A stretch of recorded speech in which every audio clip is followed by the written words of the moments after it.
Avis vascular centre మన దేశంలోనే the best varicose vein hospital. Welcome to I dream media. So BP ఉన్న వాళ్ళకి మాత్రమే గుండెపోటు వస్తుందా? గుండెపోటు వచ్చినప్పుడు మనం ఎటువంటి జాగ్రత్తలు తీసుకోవాలి, వివరాలు తెలుసుకుందాం. ఈరోజు మనతో పాటు ఉన్నారు ప్రముఖ interventional cardiologist doctor Hanumanth Reddy garu from Care Hospital Banjara Hills. Doctor garu నమస్తే అండి. నమస్తే మేడం. డాక్టర్ గారు, జనరల్గా హార్ట్ అటాక్ వచ్చిందంటే బీపీ ఉండడం వల్ల హార్ట్ అటాక్ వచ్చింది అని అంటూ ఉంటారు. దీనిలో వాస్తవం ఎంత లెవెల్ దాటితే హార్ట్ అటాక్ అనేది వస్తుంది? బీపీ ఉండడం వల్ల హార్ట్ అటాక్ అని కాదమ్మా. హార్ట్ అటాక్కి కొన్ని రిస్క్ ఫ్యాక్టర్స్ ఉంటాయి. నార్మల్గా రిస్క్ ఫ్యాక్టర్స్ అంటే ఈ రిస్క్ ఫ్యాక్టర్స్ ఉన్న వాళ్ళకు హార్ట్ అటాక్ వచ్చే ఛాన్సెస్ ఎక్కువ. మేజర్ ప్రోన్ మన ఇండియాలో ఉండే కాజెస్ డయాబెటిక్, హైపర్ టెన్షన్, నార్మల్గా obesity, physical inactivity, smoking, excessive alcohol, drug uses. దీంట్లో బీపీ ఉందని హార్ట్ అటాక్ అని బీపీ నార్మల్గా రెగ్యులర్ కంట్రోల్ పెట్టుకోవడం వల్ల హార్ట్ ఫంక్షన్ ఒక మంచిగా ఉంటుంది. లాంగ్ రన్లో నార్మల్గా బీపీ ఉన్న పేషెంట్స్కి కంట్రోల్ లేనప్పుడు హార్ట్ నార్మల్గా ఎక్కువ ప్రెజర్స్తో వర్క్ చేయాలి, అంత బీపీతో కంట్రోల్ చేయాలి. అలా ఉన్నప్పుడు హార్ట్ యొక్క డయాస్టోలిక్ డిస్ఫంక్షన్ ఉంటుంది, అంటే హార్ట్ కాంట్రాక్షన్ అవుతుంది, రిలాక్సేషన్ సరిగ్గా ఉండదు. అలా ఎక్కువ రోజులు అన్కంట్రోల్ బీపీ మీద వర్క్ చేయడం వల్ల హార్ట్ అనేది కొంచెం ఉబ్బుతుంది, కాన్సెంట్రిక్ ఎల్వి హైపర్ట్రోఫీ అంటాం. ఇలా అవ్వడం వల్ల risk factor for other heart diseases. Okay, అంటే డాక్టర్ గారు హై బ్లడ్ ప్రెషర్ అంటే ఎంత ఉంటే మనం అది హై బ్లడ్ ప్రెషర్ అంటాము, అది గుండె మీద ప్రభావం చూపిస్తుంది? నార్మల్గా ఒక పేషెంట్కి బీపీ ఉన్నప్పుడు మనం మెడికేషన్ స్టార్ట్ చేసే టార్గెట్ బ్లడ్ ప్రెషర్ 140/90. మీది సిస్టోలిక్ బ్లడ్ ప్రెషర్ 140, కిందిది డయాస్టోలిక్. ఇంట్లో మనం చాలా మంది ఇప్పుడు రెగ్యులర్ గా చెక్ చేసుకుంటున్నాం, మనం కూడా చెక్ మానిటర్ చేస్తాం. కోవిడ్ అప్పుడు systolic blood pressure, diastolic blood pressure, pulse. ఈ సిస్టోలిక్ అనేది మీది, డయాస్టోలిక్ అనేది 140/90. ఎవరికన్నా 140/90గా ఉంది, ఎక్కువగా ఉన్నప్పుడు మనం మెడిసిన్ స్టార్ట్ చేయాలి. బీపీ కంట్రోల్గా లేనప్పుడు మరీ ఎక్కువగా 200/120 అలా కూడా వస్తుంది. అట్లాంటి వాళ్ళకు రిస్క్ ఫ్యాక్టర్స్ ఏంటంటే అంత బ్లడ్ ప్రెషర్ నుంచి వర్క్ చేసినప్పుడు నెత్తిలో బ్లీడ్ అవ్వడం, ఇంట్రాక్రేనియల్ హెమరేజ్ అంటాం. అలా బ్లీడ్ అయినప్పుడు బీపీ ఎక్కువ, కాలు చేతులు పడిపోవడం, సడన్గా కోమా వెళ్ళడం, అది ఒక ఇష్యూ. చాలా మందికి ఇంకొక పార్ట్ నెక్స్ట్ హెడ్ నుంచి కిందికి వస్తే బీపీ కంట్రోల్గా లేనప్పుడు ఐలో మనకు రెటీనా అనే పొర ఉంటుంది, హైపర్ టెన్సివ్ రెటినోపతి అంటాం. చాలా అంత ప్రెజర్తో రెటీనా ఒక బ్లడ్ వెల్ డ్యామేజ్ అవ్వడం. నెక్స్ట్ కిందికి వస్తే అయోటాలో బీపీ ఎక్కువగా కంట్రోల్ లేనప్పుడు ఇది హార్ట్ లో ఉండే మేజర్ ట్యూబ్, హార్ట్ నుంచి వచ్చే major tube iota. BP control లేనప్పుడు దీని మీద అంత ప్రెజర్ అలా పోవడం వల్ల అయోటిక్ డిసెక్షన్స్ వస్తాయి.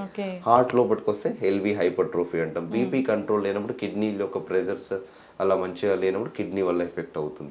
సో మన బీపీ వల్ల మల్టిపుల్ ఎఫెక్ట్స్ ఉంటుంది. సో అందుకే రెగ్యులర్ గా మానిటర్ చేసుకోవాలి, కంట్రోల్ చేసుకోవాలి. ఏ పేషెంట్స్ కన్నా బీపీ డయాగ్నోజ్ అయినప్పుడు ఫస్ట్ వాళ్ళు రెగ్యులర్ గా బీపీ వాళ్ళ జనరల్ ఫిజిషియన్ ని, లోకల్ డాక్టర్ ని కన్సల్ట్ అయ్యి చేసుకోవడం మంచిది. అంటే ఒక్కసారి చెక్ చేసుకున్నారు, అప్పుడు 140/90 వచ్చింది లేదా 150 అలా ఉంది అన్నప్పుడు బీపీ మందులు వాడాల్సిందేనా? నార్మల్ గా ఒకటేసారి చెక్ చేసుకుని ఒకటేసారి రీడింగ్ కి మందులు పెట్టాము. నార్మల్ గా పేషెంట్ సిమ్టమ్స్ ఏంది, వాళ్ళకి ఏమన్నా సిమ్టమ్స్ ఉన్నాయా, హెడ్ ఏక్ ఉందా, అదర్ అసోసియేటెడ్ బీపీ వల్ల వచ్చే సైడ్ ఎఫెక్ట్స్ ఏమున్నాయి, వాళ్ళకి ఐ చేసినప్పుడు రెటినోపతి ఉందా, ఇంతకుముందు బ్లీడింగ్ వల్ల నార్మల్ గా బీపీ ఎక్కువగా ఉండి బ్లీడింగ్ జరిగే ఏమైనా ఇంట్రాక్రినల్ హెమరేజ్ వచ్చిందా, కిడ్నీలో ప్రోటీన్ యూరియా అంటాం, హార్ట్ లో మేము చెక్ చేసినప్పుడు హైపర్ట్రోఫీ, ఈసీజీలో చేంజెస్ ఏమైనా ఉన్నాయి, ఇవన్నీ ఉన్నాయి. తర్వాత మన విజిట్ అయ్యారు ఆఫీస్ కి, అప్పుడు వచ్చిన బీపీ మదర్ చేస్తే 140/90 ఉంది.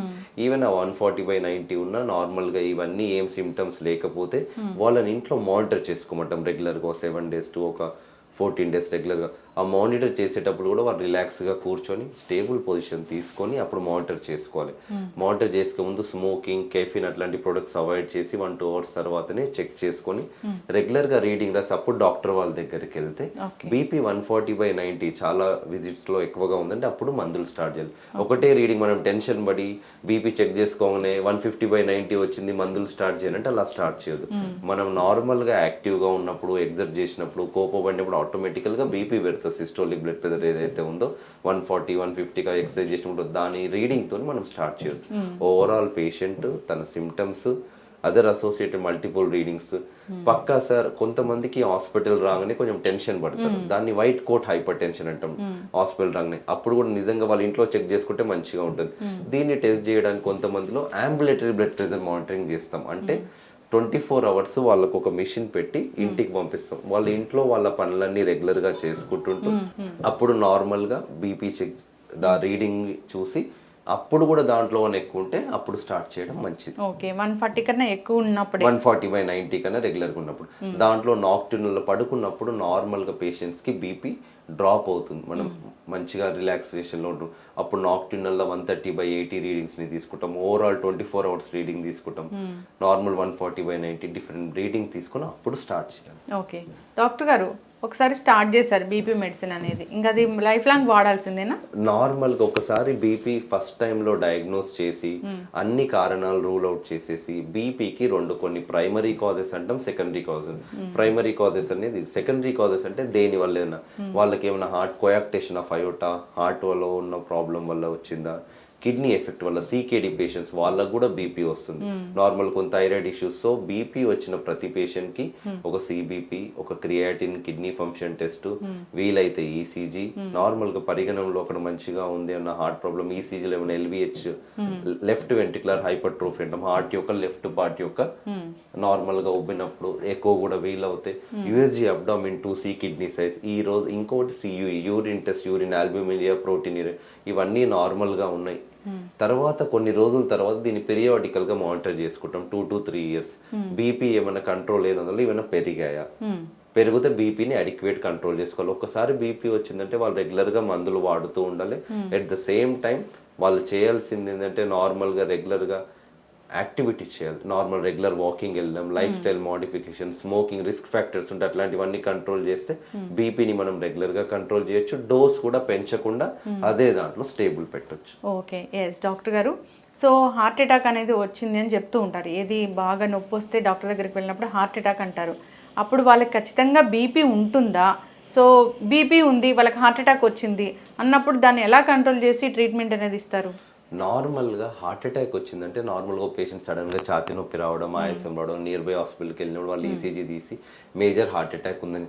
ప్రతి పేషెంట్కి బీపీ ఉన్న వాళ్ళకే హార్ట్ అటాక్ వస్తుందని లేదు. బీపీ లేని వాళ్ళకు కూడా కొంతమంది డయాబెటిక్ ఉండొచ్చు, వేరే నార్మల్ రిస్క్ ఫ్యాక్టర్స్ లేకుండా స్మోకింగ్ ఉండొచ్చు, ఏదన్నా రికరెంట్ అయిన డ్రగ్ యూజ్ వాళ్ళకు కూడా బీపీ లేకుండా హార్ట్ అటాక్ వస్తుంది. బీపీ ఉన్న వాళ్ళకి హార్ట్ అటాక్ కూడా రావచ్చు. సో ఎవరికి హార్ట్ అటాక్ వచ్చినా మనం ప్రైమరీ క్యాత్ ల్యాబ్ లో ఏదైతే దానికి ఉంటుందో, ఎక్కడ బ్లాకేజ్ ఉందో దాన్ని బట్టి బ్లాకేజ్ బట్టి స్టెంటింగ్ వేయడమా, మరీ ఎక్కువ బ్లాకేజెస్ ఉంటే బైపాస్ పంపించడమా, సో మంచిగానే ఉంది దాన్ని ఓన్లీ మనం మెడికల్ ట్రీట్మెంట్ తో చేయడం అనేది పేషెంట్, ఈచ్ పేషెంట్ బట్టి మనం డిసిజన్ తీసుకోవాలి. అయితే డాక్టర్ గారు కొన్ని వింటూ ఉంటాం మనం, అంటే బీపీ బాగా ఉంది మనం ట్రీట్మెంట్ చేయలేకపోతున్నామని, అది ఈ హార్ట్ కండిషన్ కూడా వర్తిస్తుందా? మీరు అన్నది కరెక్ట్ ఏమో. కొంతమందిలో బీపీ మనం మల్టిపుల్ డ్రగ్స్ పెట్టినా కంట్రోల్ కాదు. బీపీ మనం ఏం పెడతాం, నార్మల్గా యాంజియోటెన్సిన్ కన్వర్టింగ్, రామిప్రిల్, టెల్మాసాటర్ మన ఇంట్లో వాడుతుంటారు. ఇంకోటి కాల్షియం ఛానల్ బ్లాకర్స్, ఆమ్లోడెపిన్ అని రెగ్యులర్గా పెడుతున్నాం. ఇంకోటి నార్మల్ హైడ్రోక్లోరోథైజైడ్ డైయూరిటిక్స్ అని పెడుతుంటాం. ఇంకో బీటా బ్లాకర్స్ అని పెడుతున్నాం. ఇవన్నీ కంట్రోల్ కాకపోతే నెక్స్ట్ క్లాస్ ఆఫ్ డ్రగ్స్ వస్తాయి, ఆల్ఫా బ్లాకర్స్ అట్లాంటివన్నీ, సెంట్రల్ సింపాథెటోలైటిక్స్ అవన్నీ. ఇవన్నీ వచ్చిన తర్వాత కొంతమందిలో కంట్రోల్ కానప్పుడు ఫర్దర్ ఇంటర్వెన్షన్స్ దాంట్లో ఇస్తాం. మేబీ 100 పేషెంట్స్లో these are less than 5 to 10% patients. Most of the time మనం బీపీ డ్రగ్స్ తో కంట్రోల్ చేయొచ్చు. సెకండరీ కాజెస్ రూల్ అవుట్ చేయాలి వీళ్ళ దాంట్లో. చాలా మందికి ఇప్పుడు వచ్చే వాళ్ళ దాంట్లో మన యంగర్ జనరేషన్స్ లో ప్రాబ్లం ఏంటంటే ఒబిసిటీ వల్ల physical inactive, at the same time snoring. Night టైంలో కొంతమందికి వెయిట్ పెరిగేసి గురకలు వస్తుంటాయి. ఈ గురకల వల్ల కూడా నైట్ టైం వాళ్ళు తెలియకుండా యాప్నియాకి వెళ్ళినప్పుడు బీపీ సడన్ గా పెరుగుతుంది. సో అట్లాంటి వాళ్ళలో కూడా బీపీ కంట్రోల్ కావాలంటే ఇవన్నీ కాజెస్ రూల్ అవుట్ చేయాలి. చాలా మందికి గురక ఉంటే గురక వల్ల గుండెపోటు వస్తుంది అంటారు, చాలా డేంజర్ అని కూడా చెప్తూ ఉంటారు కదా డాక్టర్ గారు? నార్మల్గా గురక వల్ల గుండెపోటు అని కాదు, నార్మల్గా గురక అంటే స్నోరింగ్. ఇది ఏ లెవెల్లో ఉంది? నార్మల్గా కొంతమందికి స్నోరింగ్ పడుకోగానే వస్తూ ఉంటుంది. దేని వల్ల స్నోరింగ్ వస్తుంది? నార్మల్గా మన ఓరల్ క్యావిటీయా, మన ఏంటి వాళ్ళు అసెస్ చేసి, పల్మో వాళ్ళు అసెస్ చేసి లోపల ఇక్కడ ఏమన్నా ఎన్లార్జ్ ఉన్నాయా టాన్సిల్స్, ఇంకా లోపల దేని వల్ల వస్తుందా అని చూడాలి. ఒక్కసారి స్నోరింగ్ కాసెస్ చేసినాము మనం స్లీప్ స్టడీ అని పెడతాం. స్లీప్ స్టడీ అంటే ఇంటికి మనం ఒక మనిషిని ఆ మిషన్స్ని పంపించి వాళ్ళు పడుకునేటప్పుడు వాళ్ళ ఆక్సిజన్ లెవెల్ ఎలా చేంజ్ అవుతుంది, CO2 లెవెల్ ఎలా చేంజ్ అవుతున్నాయి, ఆ టైంలో పల్స్, బీపీ ఎలా చేంజ్ అవుతున్నాయి అని చూసుకోవడానికి స్లీప్ స్టడీ. దీంట్లో మనకు యాప్నియా వీళ్ళకి ఎంత ఉందనేది తెలియడం వల్ల నార్మల్గా తీవ్రంగా ఉన్నప్పుడు వీళ్ళకి మనము పంప్ పెట్టి పడుకోవడానికి సిప్యాప్ మిషన్ అంటే పంప్ పెట్టి పడుకుంటాం. ఈ స్నోరింగ్ అనేది కంట్రోల్ లేకపోవడం వల్ల వాళ్ళ యాప్నిక్ స్పెల్ సడన్ గా ఎప్పుడైతే వాళ్ళు సివియర్ స్నోరింగ్ వల్ల మన బ్రెయిన్ ఆక్సిజన్ అందకుండా సడన్ గా ఇలా టెన్షన్ పడి నైట్ లో మనకు తెలియకుండా ఇలా అవుతుంది. అలా అయినప్పుడు మన బాడీలో ఉన్న సింపాథెటిక్ సిస్టమ్ సర్జ్ అయ్యి మన బీపీ పెరిగి వీళ్ళకి అలా జరిగినప్పుడు హార్ట్ ఇష్యూస్ కూడా రావచ్చు. సో కంపల్సరీ వెయిట్ రిడక్షన్ ఈ స్నోరింగ్ అనేది కూడా గమనించుకొని దాని ట్రీట్మెంట్ చేస్తే ఇవన్నీ మనం రిస్క్ కి దూరంగా ఉండొచ్చు. సాధారణంగా చెప్తూ ఉంటారు ఏంటంటే ఆయాసం వస్తుంది కాబట్టి నాకు ఏదో హార్ట్ ఇష్యూ ఉందని చాలా మంది చెప్తూ ఉంటారు. అది నిజమేనా డాక్టర్ గారు? నార్మల్ గా ఆయాసం వస్తుంది అనేది హార్ట్ ఇష్యూ అని, ప్రతి హార్ట్ ఇష్యూ ఆయాసంకి హార్ట్ ఇష్యూ అనేది కాదు. ఆయాసం రావడానికి చాలా కారణాలు ఉన్నాయి. ఒక యంగ్ ఫీమేల్లో నార్మల్గా ఆయాసం వస్తుందంటే మెన్స్ట్రల్ బ్లీడింగ్ ఎక్కువగా జరిగి హిమోగ్లోబిన్ తక్కువగా ఉండడం వల్ల ఆయాసం రావచ్చు. ఒక టీబీ పేషెంట్కి లంగ్స్ ఎఫెక్ట్ రావడం వల్ల ఆయాసం రావచ్చు. ఒక స్మోకింగ్ వాళ్ళకు లంగ్స్ ఎఫెక్ట్ అయ్యి ఎంఫెసిమా బ్రాంకిటోస్ వల్ల ఆయాసం రావచ్చు. ఇవన్నీ కారణాలు ఏమీ లేవు. నార్మల్గా ఒక హార్ట్ పేషెంట్స్కి హార్ట్ ఫంక్షన్ వీక్గా ఉండడం వల్ల కూడా ఆయాసం రావచ్చు. హార్ట్లో నార్మల్గా ఆయాసం రావడానికి హార్ట్లోనే కాజెస్ తీసుకుంటే కొంతమందిలో నార్మల్గా హార్ట్లో ఫంక్షన్స్లో నార్మల్గా లేనప్పుడు హార్ట్ థిక్ అయి నార్మల్గా డయాస్టోలిక్ డిస్ఫంక్షన్ అంటాం, దాంట్లో కాళ్ళు ఉబ్బి ఆయాసం జరగచ్చు.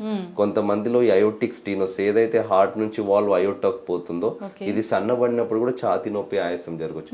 కొన్నిసార్లు హార్ట్ ఫంక్షన్ సరిగ్గా లేనప్పుడు LVF 60% కన్నా తక్కువ ఉన్నప్పుడు హార్ట్ పంపింగ్ అంత సరిపోయినందుకు వాళ్ళకు ఆయాసం రావచ్చు.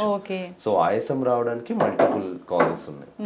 సో హార్ట్ ఇష్యూస్ లో హార్ట్ ఫంక్షన్ వీక్ గా ఉన్నప్పుడు కాళ్ళు ఉబ్బడం, మనకు నార్మల్ గా జుగులార్ వీనస్ ప్రెజర్ అంటాం, మెడనరలన్నీ ఇలా మనకు కనబడుతూ ఉండడం, ఆయాసం రావడం, ఇవన్నీ జరుగుతాయి. అంటే కాళ్ళు ఉబ్బడం అంటే అక్కడికి బ్లడ్ అనేది సరిగ్గా సరఫరా అవ్వక అలా కనిపిస్తుంది అంటారు డాక్టర్ గారు? కాళ్ళు ఉబ్బడం అంటే బ్లడ్ సరిగ్గా సరఫరా, హార్ట్ ఫంక్షన్ వీక్ ఉన్నప్పుడు నార్మల్ గా ఈ వీనస్ ప్రెజర్ పెరిగిపోయి హార్ట్ అలా నార్మల్ గా హార్ట్ ఫంక్షన్ వీక్ గా ఉన్నందుకు అక్కడ ఫ్లూయిడ్ అక్యుములేట్ అవుతుంది. అక్కడికి వెళ్ళి కాళ్ళల్లో నీళ్ళ లాంటి ఫ్లూయిడ్ అక్యుములేట్ అవుతుంది. మన ప్లాస్మా ఏదైతే పక్కన నుంచి వచ్చిన ప్రెజర్స్ వల్ల దాని లోపల మన హైడ్రోస్టాటిక్ ఆంకాటిక్ ప్రెజర్స్ అంటాం. ఎప్పుడైతే ప్రెజర్స్ వల్ల మన బాడీలో ఉండే ఇక్కడ లెగ్స్కి సప్లై బ్లడ్ వెజల్స్ చేంజెస్ వచ్చి హార్ట్ ఉబ్బడం, అక్కడ అంతా నీరు రావడం. అందుకే మా హార్ట్ ఫంక్షన్ వీక్ ఉన్న వాళ్ళకు మేము డయూరిటిక్స్ అనే డ్రగ్స్ ఇస్తాం. అది మనం ఇచ్చే పేషెంట్ వాళ్ళ నార్మల్ కిడ్నీస్ ద్వారా యూరిన్ ఎక్కువగా వెళ్ళిపోవడానికి, కాళ్ళల్లో ఉన్న నీరు కూడా పోవడానికి. ఓకే డాక్టర్ గారు, ఒకటి చెప్తూ ఉంటారు మహిళల్లో తక్కువ హార్ట్ అటాక్ వస్తుంది, జెంట్స్లోనే ఎక్కువగా ఉంటుంది అనేది నిజమేనా? అది నిజమే అమ్మ. కానీ patients mostly heart attacks males వరకు చూస్తాం అప్ టు 50 years వరకు మెన్స్ట్రల్ సైకిల్ జరిగేంత వరకు హార్మోనల్ ఎఫెక్ట్స్ వల్ల females are protected. After 50 years వాళ్ళ రిస్క్ కూడా నార్మల్ గా అవుతుంది. But till 50 years females are protected because of an hormonal. Okay, but ఈ హార్ట్ అటాక్ కానీ ఇలాంటి లైఫ్ స్టైల్ డిజార్డర్స్ కానీ ఇలాంటి ఏదైనా రాకుండా ఉండాలంటే అసలు జాగ్రత్తలు అంటే ఏం చెప్తారు? నార్మల్గా జాగ్రత్తలు తీసుకోవాలి. హార్ట్ అటాక్ రావాలనుకుండా అంటే మేజర్గా చేయాల్సింది ఇప్పుడు మేజర్గా యువత ఇప్పుడు మనం చేసిన youth activity. They should engage in some sports compulsory. Evening daily walking, games ఆడడం, ఏదో ఒక గేమ్ వాళ్ళకి నచ్చింది, రన్నింగ్ వెళ్ళడమా, స్విమ్మింగ్ వెళ్ళడమా, ఇంకోటి మేజర్గా ఫిజికల్ యాక్టివిటీ. ఇంకోటికి వస్తే డైట్. మన డైట్ కంట్రోల్ అనేది చాలా ఇంపార్టెంట్. డైట్ కంట్రోల్లో మన ప్లేట్ ఆఫ్ తీసుకున్నప్పుడు దాంట్లో మన హోల్ గ్రెయిన్స్, ఫ్రూట్స్, వెజిటేబుల్స్ ఎక్కువగా ఉండాలి. జంక్ ఐటమ్స్ చాలా you should decrease it. Oily foods better to decrease it. ఇంకా మేజర్గా చూడాల్సింది ఏంటంటే ఫ్యాటీ ఫుడ్స్ ఏవైతే బయట foods which are not controlled and which are all not hygienically prepared, better to avoid it. ఇంకా అదే మన risk factors diabetic, hypertension ఇట్లాంటివన్నీ రెగ్యులర్గా కంట్రోల్ చేసుకోవడం. మన ఇండియాలో చాలా మందికి డయాబెటీస్ ఎక్కువగా when compare to other parts of countries. Other కంట్రీస్లో మన ఇండియాలో డయాబెటీస్ చాలా ఎక్కువ. సో డయాబెటీస్ రెగ్యులర్గా ఫస్ట్ నుంచే కంట్రోల్ పెట్టుకోవడం వల్ల హార్ట్ ఇష్యూస్, అదర్ ఇష్యూస్ని మనం లాంగ్ టర్మ్లో కంట్రోల్ పెట్టుకోవచ్చు. ఎస్ డాక్టర్ గారు, ఎప్పుడైనా ఛాతీ నొప్పి వస్తుంది అన్నప్పుడు ఎలాంటి లక్షణాలు పర్టికులర్గా కనిపిస్తే డాక్టర్ దగ్గరికి వెళ్ళాలి, ఎలాంటి లక్షణాలు కనిపిస్తే వెళ్ళకుండా ఉన్నా పర్వాలేదు?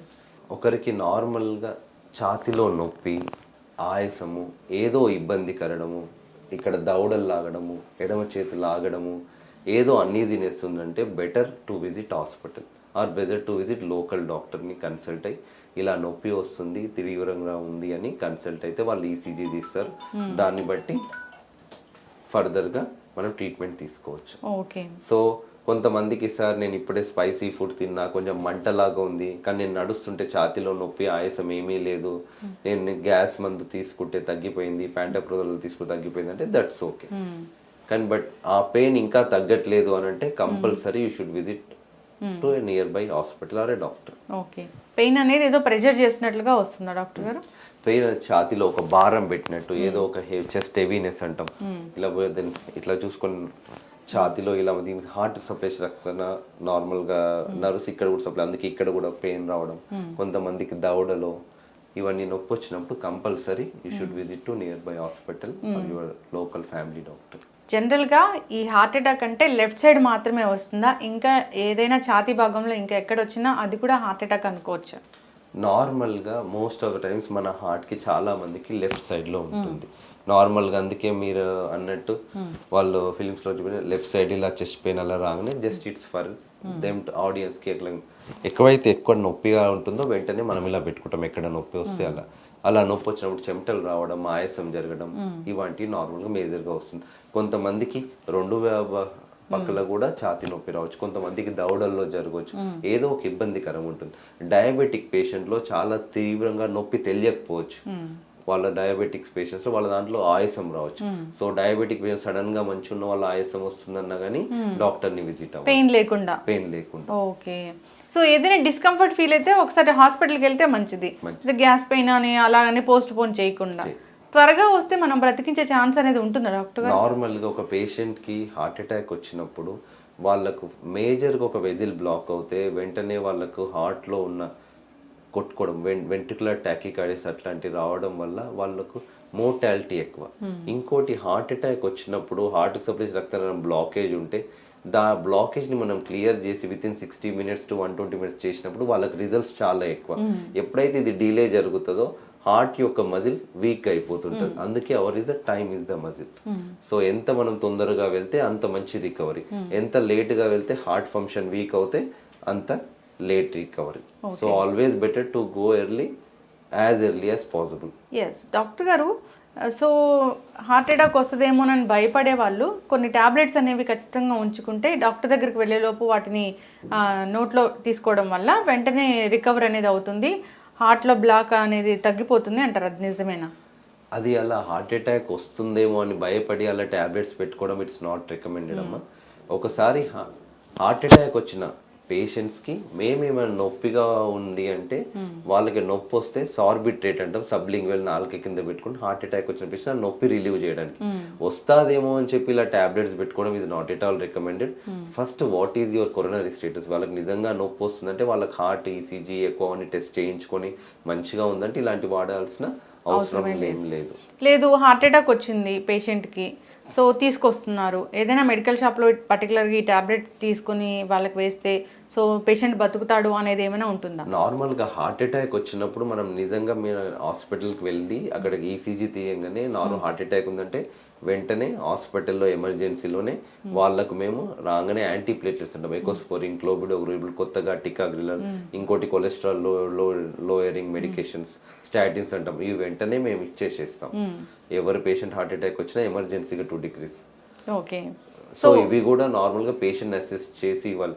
సో అలా అని చెప్పి ఫార్మసీకి వెళ్ళి మేము ఓవర్ ద కౌంటర్ నాకు ఈ ఛాతీ నొప్పి అని తీసుకోవడం మంచిది కదా. ఎందుకంటే వాళ్ళకి ఇంతకు ముందు ఏమైనా బ్లీడింగ్ హిస్టరీ ఉంది, ఇంతకుముందు వాళ్ళకి ఎండోస్కోపీ ఆల్రెడీ ఇక్కడ పొట్టలో రక్తం అలా వస్తుంది, అట్లాంటి వాళ్ళు తీసుకుంటే బ్లీడింగ్ ఎక్కువగా జరుగుతుంది. సో ఈచ్ పేషెంట్ కి మెడిసిన్ ప్రిస్క్రైబ్ చేసే ముందు వాళ్ళకి సైడ్ ఎఫెక్ట్స్ బెనిఫిట్స్ ఏవి చూసుకొని తీసుకోవడం మంచిది. రక్తం పలచబడడానికి కూడా ఈ మధ్య కాలంలో చాలా మంది డాక్టర్ ప్రిస్క్రైబ్ చేయకుండానే టాబ్లెట్స్ తీసుకుంటూ ఉన్నారు, దాని గురించి ఏం చెప్తారు డాక్టర్? నార్మల్ గా డాక్టర్ ప్రిస్క్రైబ్ చేయకుండా ఈ రక్త పల్స మెడికేషన్ తీసుకోవడం మంచిది కాదు. నార్మల్ గా హార్ట్ అటాక్ ఉన్న వాళ్ళకన్నా ఏట్రియల్ ఫిబ్రిలేషన్ అంటాం, నార్మల్ గా హార్ట్ రెగ్యులర్ గా కొట్టుకోకుండా వీళ్ళకి స్ట్రోక్ రిస్క్, వీళ్ళకు మనం రక్త పల్స మందులు ఇస్తాం, మోరల్ యాంటీకోగులింగ్, యాంటీ ప్లేట్లెట్స్ అంటాం. ఈ ఆస్పిరిన్, క్లోబిడోగ్రిల్ రెగ్యులర్ గా మనం వాడుతుంటాం, టికాగ్రిల్. దీనికి సైడ్ ఎఫెక్ట్స్ కూడా ఉన్నాయి. సైడ్ ఎఫెక్ట్స్ ఏంటంటే మనం తీసుకున్న రక్త పల్స మందులు ఏవైతే ఉన్నాయో మన పొట్టలో బ్లీడింగ్ జరగడం, కొంతమందికి మోషన్స్ లో బ్లడ్ వెళ్ళడం, కొంతమందికి బ్రెయిన్ లో బ్లీడింగ్ అవ్వడం, ఇలాంటివి ఉన్నాయి. సో ఆల్రెడీ అవసరం ఉండి డాక్టర్ ప్రిస్క్రైబ్ చేస్తేనే తీసుకోవాలి. హార్ట్ అటాక్ వస్తుంది అనేది మాత్రం ఉండి ఈ టాబ్లెట్స్ తీసుకోవడం it's not at all recommended, అస్సలు తీసుకోవాలి. తీసుకోవద్దు. ఎస్, ఖచ్చితంగా డాక్టర్ గారు చాలా చక్కటి ఇన్ఫర్మేషన్ అండి. సో ఏదైనా నొప్పి అనిపించిన వెంటనే ఒకసారి డాక్టర్ దగ్గరికి వెళ్తే మంచిది. గ్యాస్ నొప్పి అని చాలా మంది పోస్ట్ పోన్ చేస్తూ ఉంటారు, అదే మేజర్ ఇష్యూ అవుతూ ఉంటుంది.